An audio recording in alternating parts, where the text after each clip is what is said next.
Baik, kita mulai lagi, teman-teman. Jadi, seperti tadi disampaikan, reservoir performance kita create inflow performance relationship seperti plot ini. Nah, dari tadi disinggung beberapa kali tentang well testing atau uji sumur, pengujian sumur. Nah, itu seperti apa sih konsepnya? Nah, konsepnya adalah seperti ini. Jadi kita punya sumur, oke.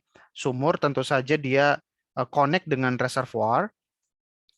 Nah, ke dalam sumur ini kita turunkan wireline, oke, wireline atau slick line yang di ujungnya ada namanya downhole pressure gauge, ya, alat ukur tekanan di sini dan juga temperature. Kita taruh dia di bottom dari tubing atau ada juga yang menaruhnya di depan perforasi.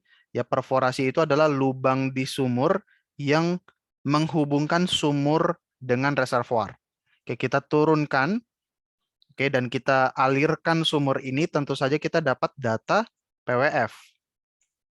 Oke, at the same time, secara simultan, kita alirkan fluida menuju yang namanya tes separator. Ya, ada dua jenis separator di stasiun, ada production separator, ada well test separator. Ketika kita melakukan well testing, aliran itu kita arahkan ke well test separator. Dan di well test separator ini akan terjadi pemisahan, biasanya dua fasa saja. Fase gas dipisahkan ke bagian top, kemudian ada fase liquid. Nah, di separator ini biasanya kita punya meter, ya.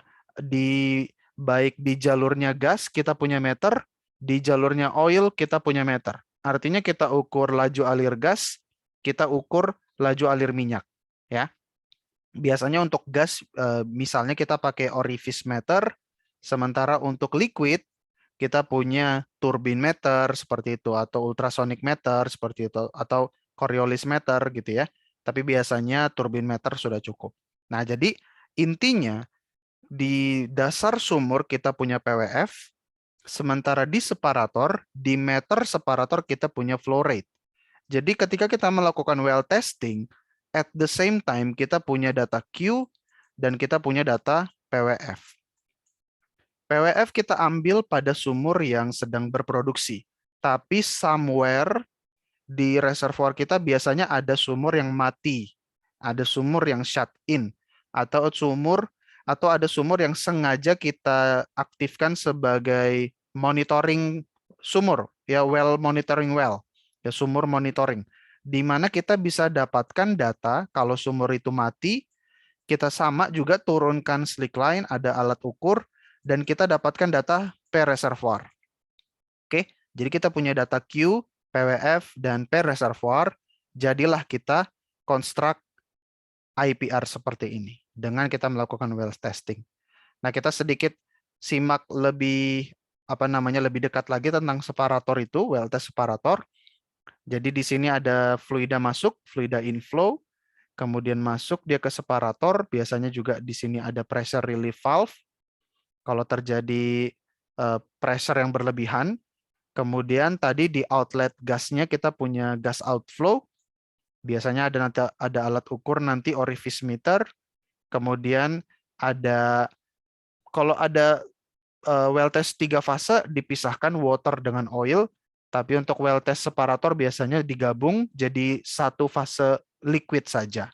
Seperti itu ya. Kalau pada picture yang saya tunjukkan di sini dia dibagi antara fase water dan fase oil.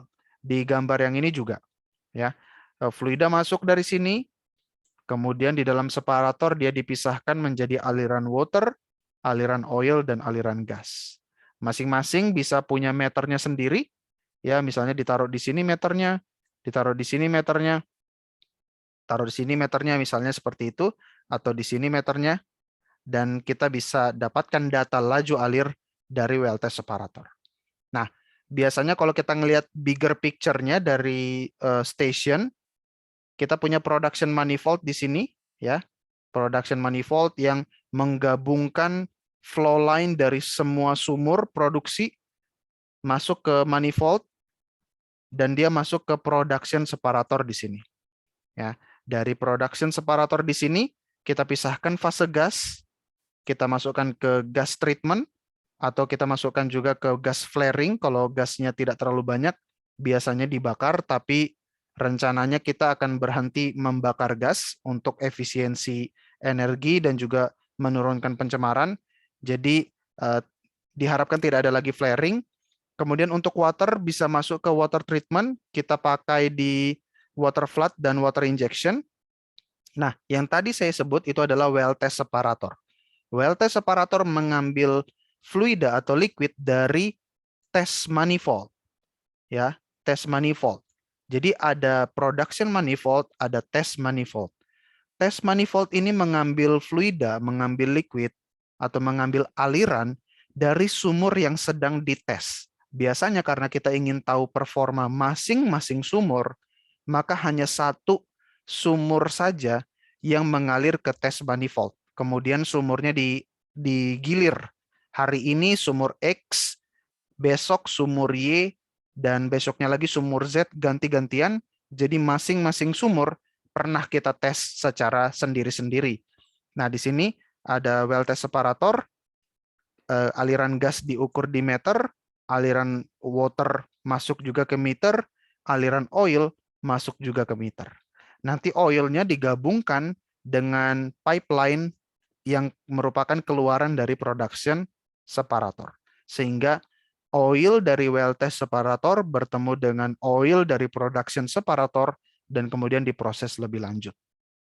Jadi kita bisa mendapatkan data performa sumur kita dari pengukuran tekanan di sumur dan pengukuran flow rate laju alir di separator.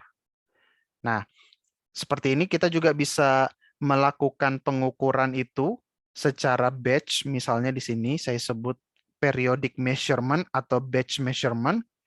Seperti yang tadi saya singgung, kita masukkan alat ukur tekanan ya dengan wire line atau dengan slick line turun ke dasar tubing, bottom tubing atau ke bawah lagi sampai ke depan perforasi ya. Ya, lubang ini adalah perforasi. Ya, jadi dia ukur di bottom hole dapat data flowing pressure. Ini kalau kita sebut sebagai pengukuran batch misalnya, pengukuran masing-masing sumur pada waktu-waktu tertentu. Tapi banyak juga yang melakukan pengukuran secara continuous, khususnya sumur-sumur offshore yang tidak bisa sering-sering kemasukan slick line karena biayanya sangat mahal gitu ya.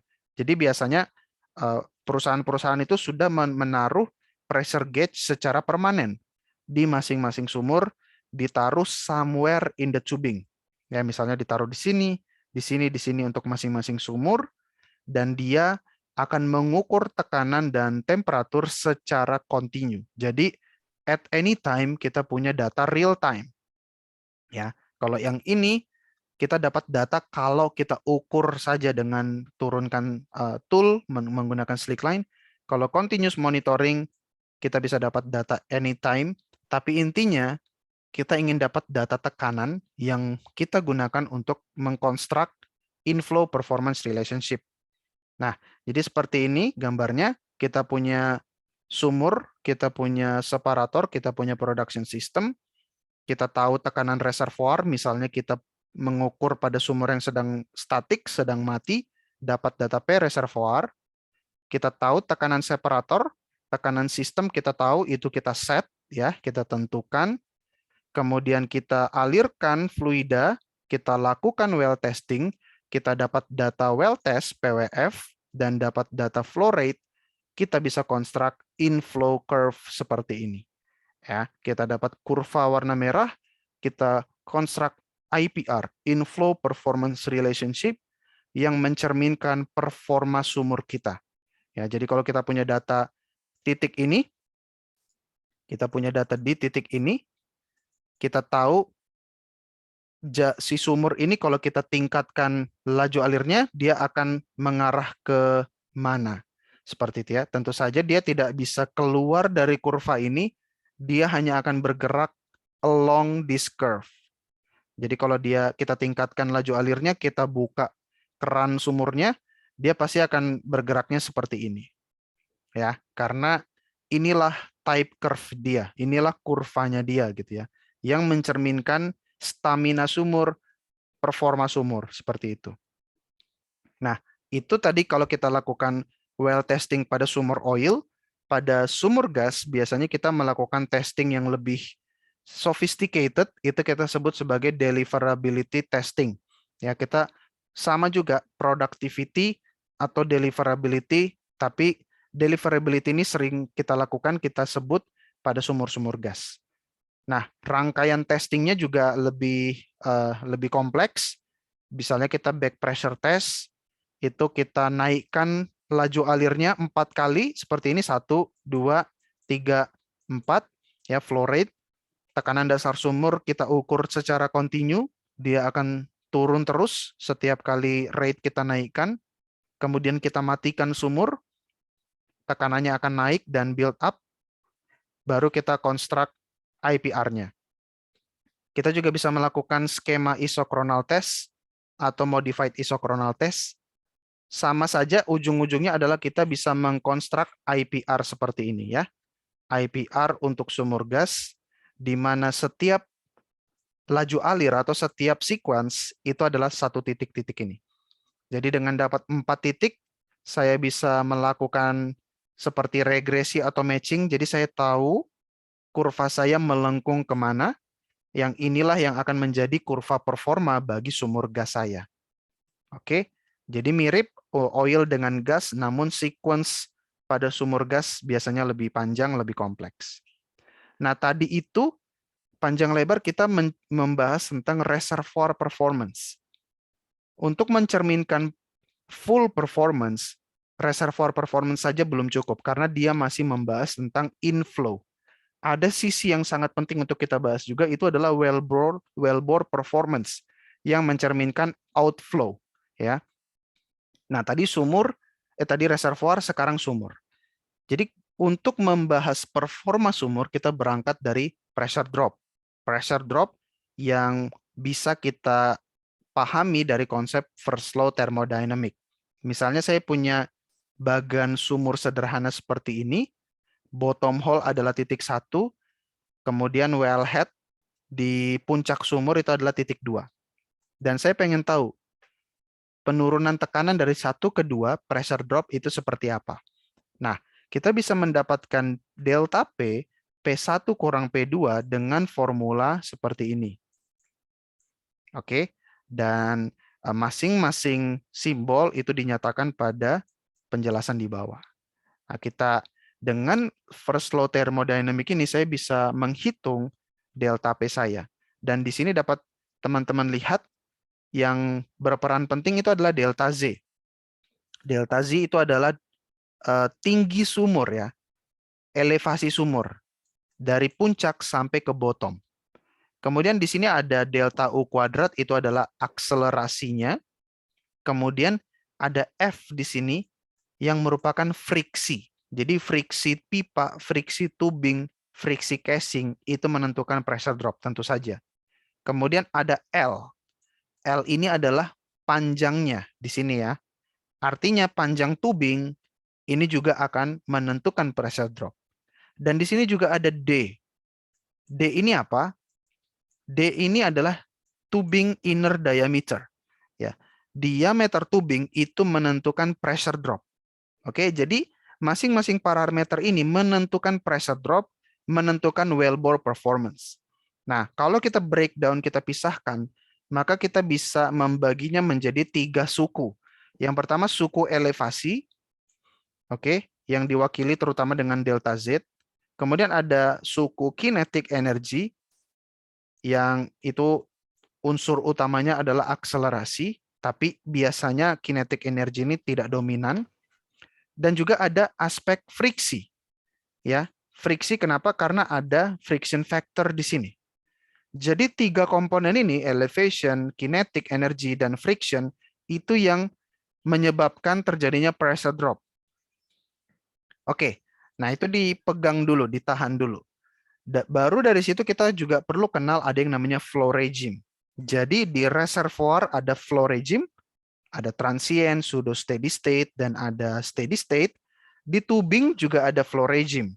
Nah, flow regime paling sederhana adalah single phase. Ya, satu fase aja. Liquid saja atau gas saja.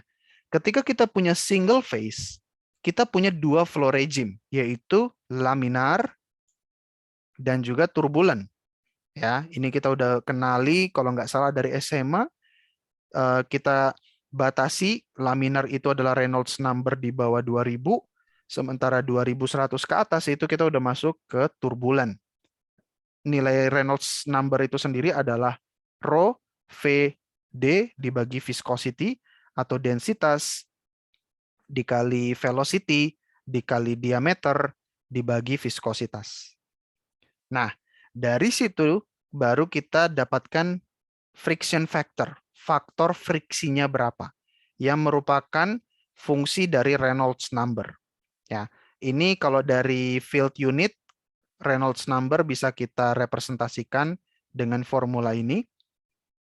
Oke. Atau kalau kita mau tahu sebenarnya Reynolds number itu makna fisiknya apa sih? Kan kita udah tahu ya, rho VD dibagi viscosity itu kan bahasa matematikanya ya. Tapi bahasa fisiknya itu apa sih Reynolds number? Reynolds number itu adalah rasio dari inertial force dibagi viscous force. Oke, ini penting untuk nantinya menentukan friction factor kita. Ya, kalau kita punya laminar flow, kita bisa hitung friction factor 16 dibagi Reynolds number. Tapi kalau kita punya turbulent flow, maka friction factor-nya itu jauh lebih kompleks dan butuh iterasi. Rumusnya di sini. Dan dari sini kita tahu bahwa pada turbulent flow, friction factor itu sangat dipengaruhi oleh yang namanya roughness, kekasaran. Ya, kekasaran pipa, kekasaran tubing, kekasaran casing itu sangat menentukan friksi. Dan friksi nanti menentukan pressure drop. Nah, makanya roughness pipa itu akan selalu jadi input ketika kita melakukan modeling atau simulasi. Pasti ditanya berapa kekasaran dari pipa kita. Nah, kalau kita kembali dengan metode yang cukup konvensional, kita bisa pakai kurva ini. Ya, kurva seperti ini untuk mengetahui friction factor. Jadi di kiri, vertikal kiri kita punya friction factor. Garis ini adalah garis laminar flow. Kemudian garis-garis yang ini adalah garis untuk turbulent flow, tapi dengan variasi masing-masing relative roughness. Di sumbu horizontal adalah Reynolds number. Jadi kalau Reynolds number-nya kecil, masuk laminar flow, kita start dari bawah, naik ke atas, bertemu dengan kurva laminar ke kiri, kita udah bisa dapat friction factor-nya. Tapi kalau kita masuk ke turbulent, kita harus naik ke atas, dan kita cari relative roughness dari pipa kita berapa. Let's say kita di sini. Oke, kemudian kita gerak ke kiri, dapatlah friction factor-nya berapa. Oke, ini adalah cara yang manual. Most of the time, semua perhitungan atau estimasi friction factor ini sudah dilakukan di dalam software, jadi kita nggak perlu mengambil jalur yang panjang seperti ini. Nah, tapi itu adalah pembahasan kalau kita punya single phase.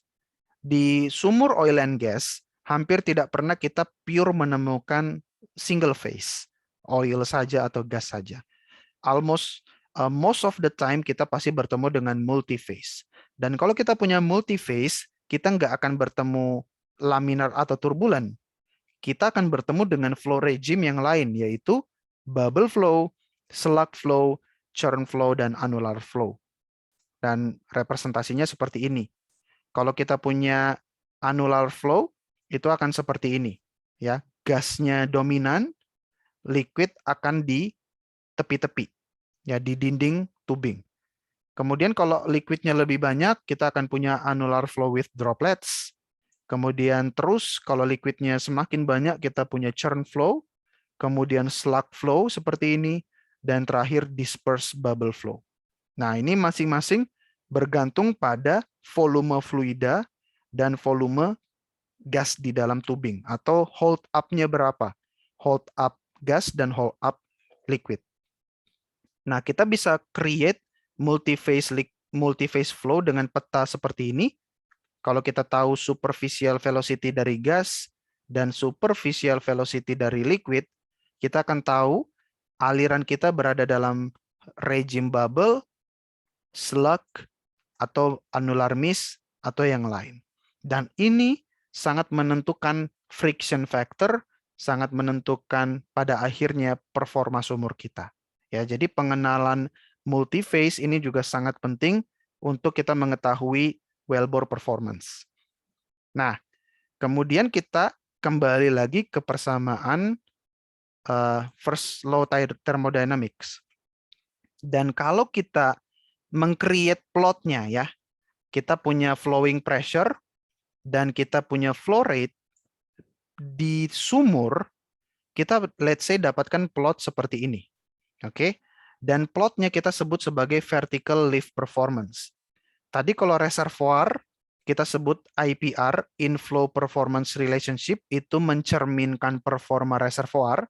Kalau plot pada sumur kita sebut sebagai vertical lift performance atau VLP. Oke. Nah, kita punya plot seperti ini. Kemudian ini adalah mencerminkan itu yang ini. Ya, bagian dari elevation. Kalau kita plot hanya elevation saja, maka kurvanya adalah seperti ini. Oke. Tapi kalau kita plot friction saja, friction aspeknya saja, maka dia akan naik seperti ini. Oke. Nah, tapi kan di sini dia adalah total dari elevation, kinetic energy, dan friction. Tadi saya bilang kinetic energy sangat kecil dibandingkan dengan elevation dan juga friction. Jadi biasanya bisa diabaikan untuk kinetic energy. Kalau kita tambahkan flow rate, kalau kita tambahkan si elevation yang hijau dan yang friction, kita akan dapatkan total, ya, total VLP-nya yang berwarna biru muda. Oke. Nah, pada flow rate yang rendah, saya batasi, kurva yang melengkung ke bawah ini itu adalah zona di mana density dominated. Ya, density dominated atau didominasi oleh elevation. Tapi ketika masuk ke flow rate yang tinggi, dia naik ke atas, itu adalah friction dominated. Jadi yang lebih major adalah yang ini. Oke, jadi VLP selalu cenderung berbentuk kurva V seperti ini. Oke, ada density dominated di flow rate yang rendah, ya karena memang di flow rate yang lambat itu friksinya nggak terlalu besar. Yang lebih menentukan itu adalah density atau berat fluida pada flow rate yang rendah. Tapi ketika flow rate-nya tinggi, yang mendominasi performa sumur itu adalah friksinya karena flow rate-nya tinggi seperti itu ya. Makanya bentuk dari VLP adalah seperti ini. Nah, sebenarnya VLP itu karena tadi ya bagian yang ini ya ada friction factor yang kompleks ini. Untuk membuat VLP seringkali persamaan analitikalnya sulit untuk dibuat. That's why lebih banyak dan lebih populer dipakai itu adalah persamaan empirik. Nah, persamaan empirik ini kan sangat bergantung sama kondisi laboratorium atau kondisi modeling. Jadi seringkali beda-beda antar persamaan empirik. Misalnya di sini ada banyak persamaan empirik, ada Duns and Ross, Hagedorn-Brown, Feincher-Brown, Bex and Brill, dan lain sebagainya, yang ketika diplot menghasilkan performa atau bentuk yang seringkali beda kalau kita tes di simulasi misalnya. Ya, again, ini sumbu vertikal adalah pressure, sumbu horizontal adalah flow rate. Nah, disinilah kalau kita konstruk dengan beberapa jenis persamaan empiris, kadang-kadang atau seringkali beda bentuknya. Tapi it's okay, ya kita terima, kita hadapi itu. Di software biasanya kita punya feature matching. Jadi kita cari dengan data-data kita mana persamaan yang paling matching untuk merepresentasikan sumur saya. Misalnya ketika saya melakukan well testing atau pengukuran tekanan dan laju alir, saya punya beberapa titik seperti ini. Dan ketika saya lakukan matching, saya trial beberapa kurva empirik, yang paling cocok adalah kurva ini misalnya ya. Dan saya cari, oh ternyata yang cocok adalah Hagedorn-Brown misalnya. Paling cocok dengan data saya.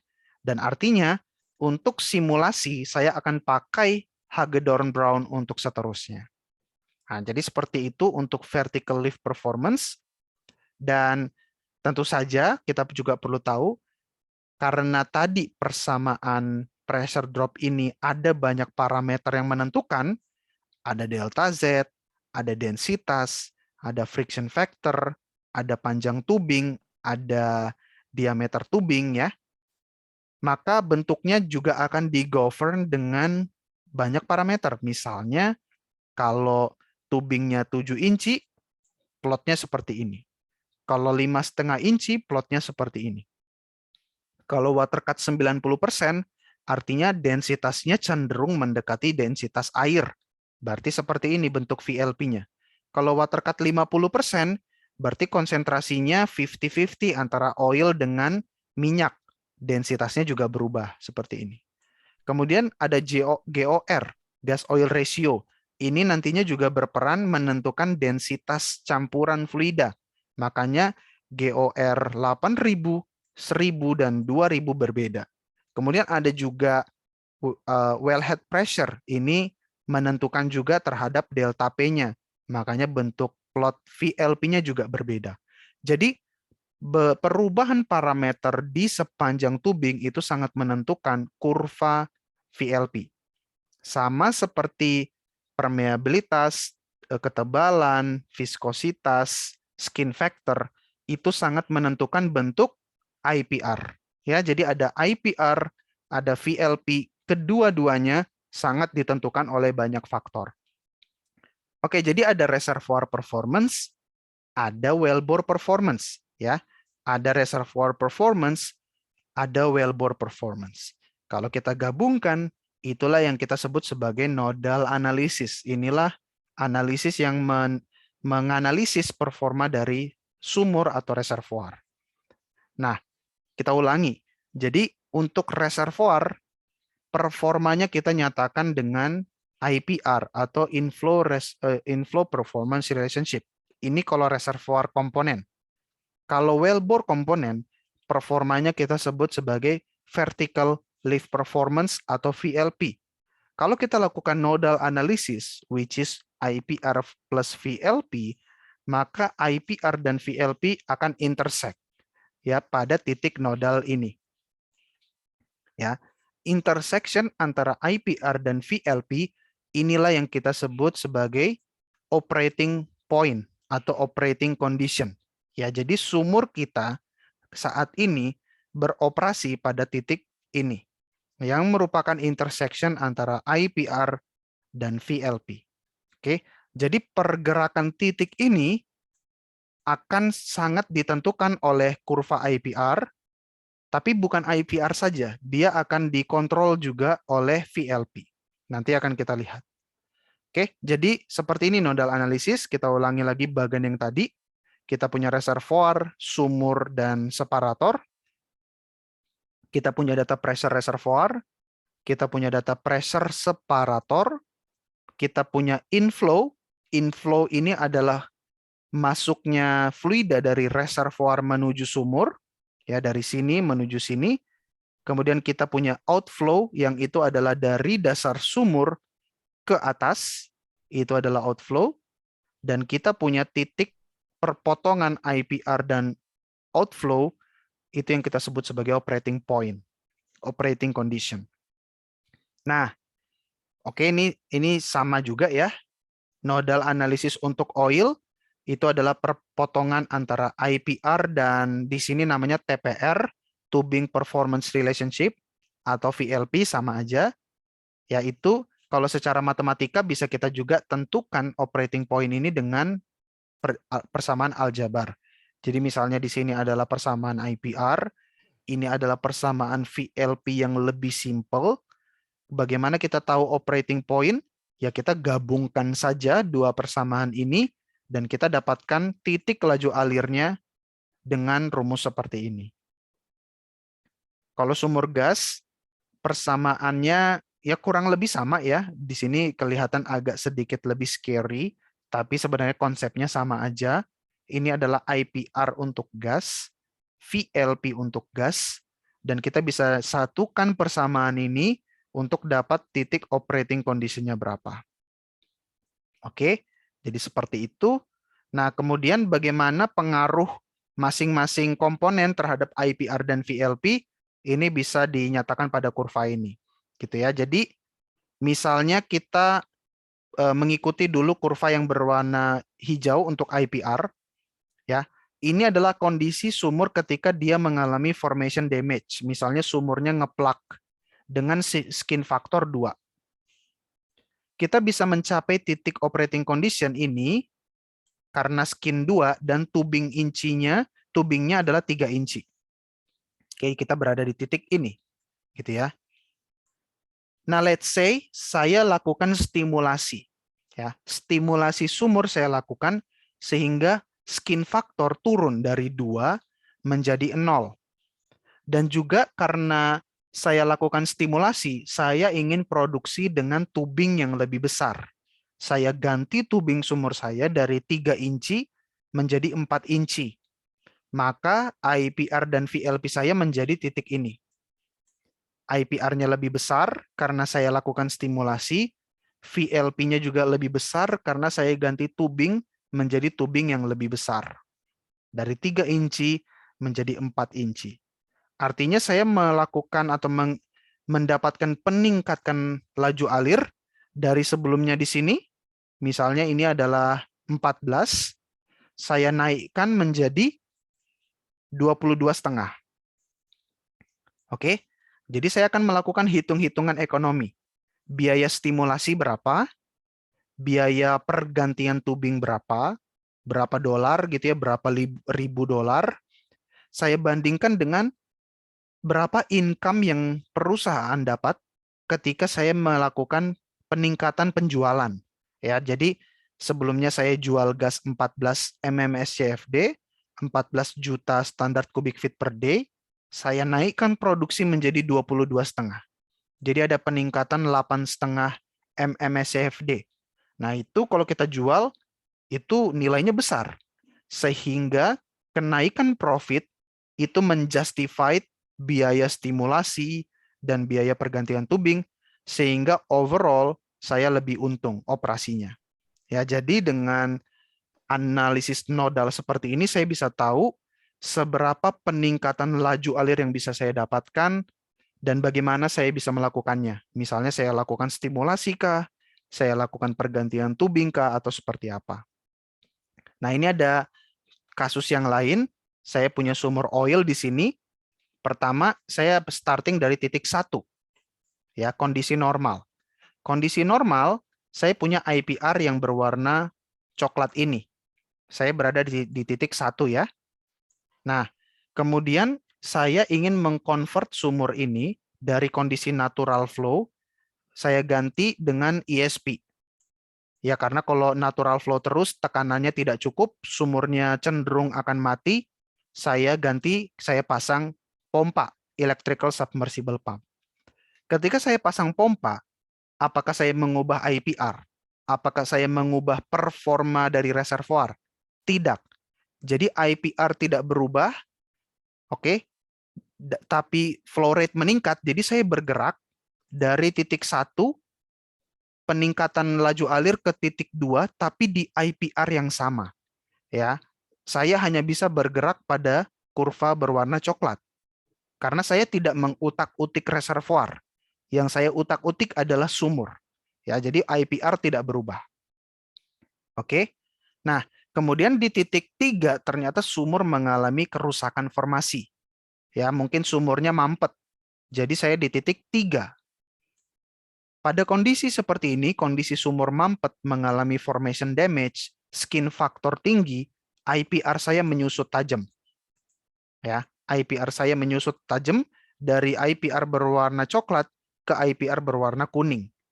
Nah, sekarang laju alir saya turun dari yang awalnya 2.500-an atau di titik 2 itu hampir 3.000, Sekarang karena kerusakan formasi, laju alir saya ngedrop sampai di bawah 500. Nah, ini sangat menurunkan laju alir, income kita kurang, income kita turun karena laju alir turun. Apa yang saya lakukan?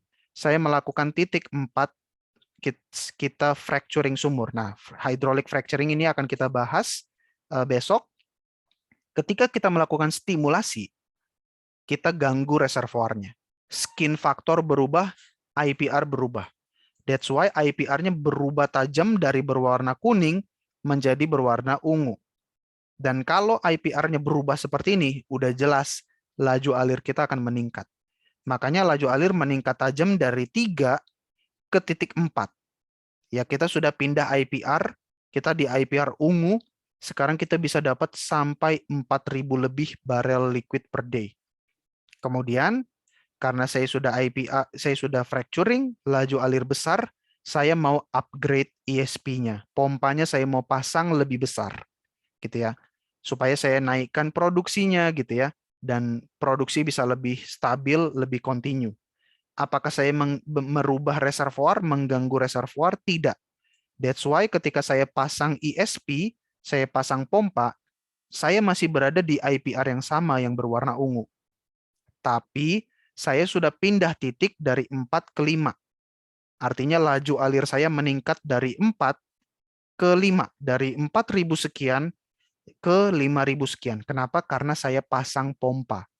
Ya, dengan saya pasang pompa, saya mengubah VLP menjadi lebih besar. Misalnya, kalau VLP yang warna biru ini kan VLP untuk titik 1. Misalnya VLP titik 5 adalah seperti ini. Karena saya punya pompa ya. Nah, seperti ini.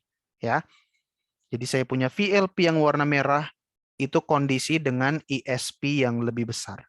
Jadi dengan kita memodelkan IPR dan VLP, ya, saya bisa menebak sebelum titik 5 ini terjadi, saya bisa menebak di mana perpotongannya. Saya bisa melakukan modeling di mana perpotongannya. Jadi saya bisa tahu kira-kira kalau kita pasang ESP, intersection-nya akan di sini.